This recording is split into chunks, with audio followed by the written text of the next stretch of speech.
ओम नमो भगवते वासुदेवाय. श्रीमद भागवताच्या 4थ्या स्कंधाच्या 4थ्या अध्यायाला आपण आता सुरुवात करतोय. शंकर आणि सती यांच्यात संवाद चालू आहे. आपले पिता दक्ष प्रजापती यांच्याकडे काही मोठं अनुष्ठान होणार आहे, मोठा यज्ञ होणार आहे असं आकाश मार्गाने जाणाऱ्या सतीच्या अन्य बहिणींकडनं तिला कळलं. आणि सतीला असं वाटलं की आपणही त्या कार्यात सहभागी व्हावं, त्या कार्यात उपस्थित राहावं.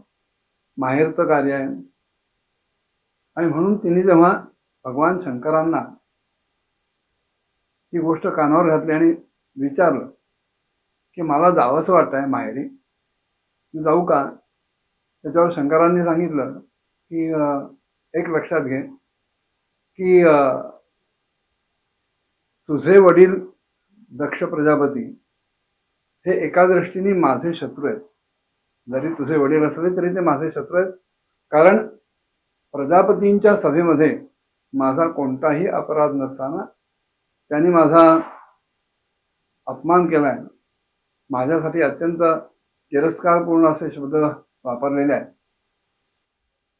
आणि का तर मी ते जेव्हा सभेमध्ये आले तेव्हा उठून उभा राहिलो नाही, म्हणून मी माझ्या जागेवर बसून राहिलो.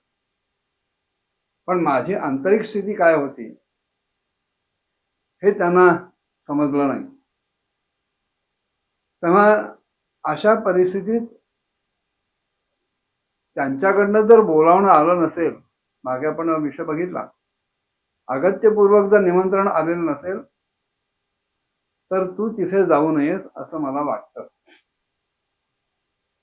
सतीने सुद्धा आपण आपापल्या परीने काही युक्तिवाद केले, तर्क मांडला. पण शंकरांनी तिला ठामपणे सांगितलं की जरी ते तुझे पिता असले, त्यांच्यापासून तुला जरी देह मिळाला नसला तरी माझे ते शत्रू असल्यामुळं त्यांना बघावं किंवा त्यांच्या अनुयायांना बघावं अशा प्रकारची इच्छा सुद्धा तुझ्या मनात येता कामा नये, कारण तू आता माझी पत्नी आहे. आणि तरी सुद्धा जर माझं बोलणं न स्वीकारता, माझं न ऐकता तू जर तिकडे गेलीस तर ते तुझ्यासाठी सुद्धा भल्याचं नाही, तुझं त्याच्यात कल्याण नाही. कारण जिथे आपल्या माणसांकडनं अपमान होतो की ज्याची शक्यता दक्ष प्रजापतींच्याकडे तू जर गेलीस तर ती जास्त आहे, तेव्हा आपल्या माणसांकडनं जर अपमान झाला तर तो तत्क्षणी मृत्यू येण्यासारखी प्रकार आहे. भगवान शंकर एवढं बोलले आणि मैत्रेय सांगतायत, एतावद दुक्त्वा वीरराम शंकरः पत्यंगनाशम युवयत्र चिंतयन् सुहृद्दिक्षुः परिशंकिता भवा निष्क्रावती निर्विशती द्विधाससा. भगवान शंकरांनी परोपरीने तिला समजून सांगितलं आणि नंतर ते मौनात गेले, गप्प बसले. कारण त्यांच्या लक्षात आलं होतं की दक्षाकडे जायला तिला अनुमती देणं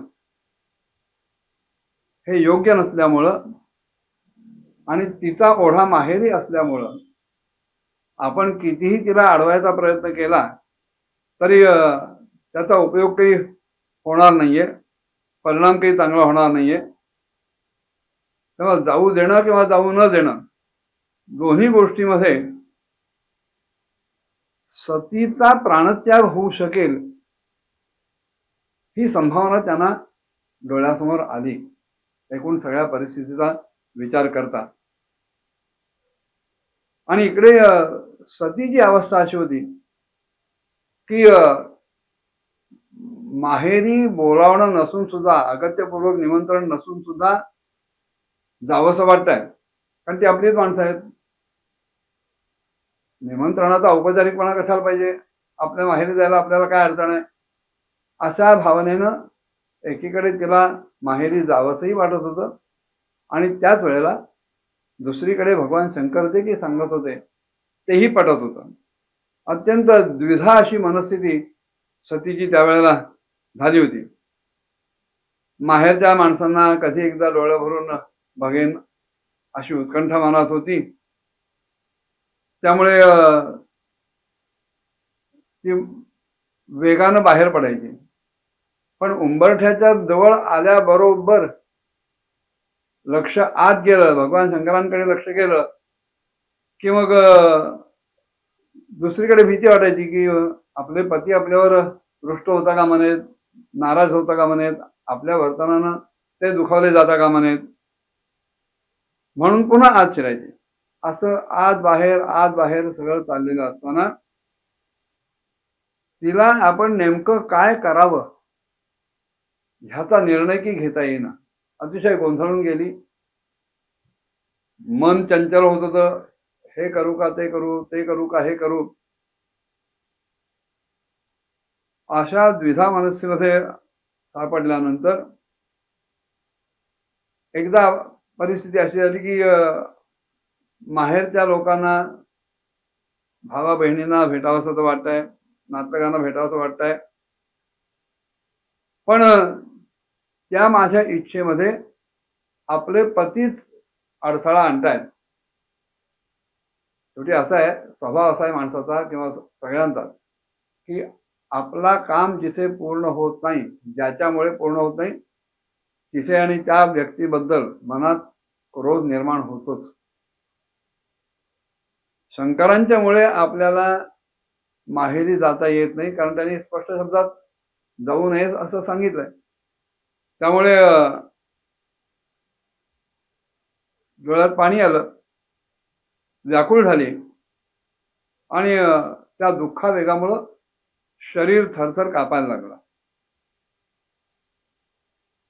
एकीकडे शंकरांबद्दल प्रेमही आहे, ती पतिव्रत आहे, आणि त्याच वेळेला आपल्या माहेरी जायला शंकर प्रतिरोध करतायत, यामुळे त्यांच्याबद्दल रागही क्षणात निर्माण होतोय. आणि त्या रागाच्या भरात तिनं एकदा भगवान शंकरांकडे अशा काही नजरेने बघितलं, असा काही दृष्टिक्षेप टाकला की एखाद्याला वाटावं की आता ही त्यांना काय भस्मसात करते का काय. शोक आणि क्रोध ह्या दोन्ही गोष्टीमुळं चित्त अस्थिर झालं, ती बेचैन झाली आणि किंग कर्तव्यमूर्त झाली. काय करावं नेमकं हे कळेन असं झालं. ज्यांनी आपल्यावरच्या प्रेमामुळं आपल्याला मांडीवर बसवलं, त्या भगवान शंकरांना की जे सर्व सत्पुरुषांना, संतांना अतिशय प्रिय आहेत, त्यांना सोडून जायचं तर पावलं जड होत होती. पण शेवटी तिने मनाचा निर्धार केला आणि दीर्घ श्वास घेत घेत घेत तिने आपल्या माहेरी जाण्यासाठी घराबाहेर पाऊल टाकलं. आता पुढे काय झालं पुढच्या भागात बघूया. ओम नमो भगवते वासुदेवाय.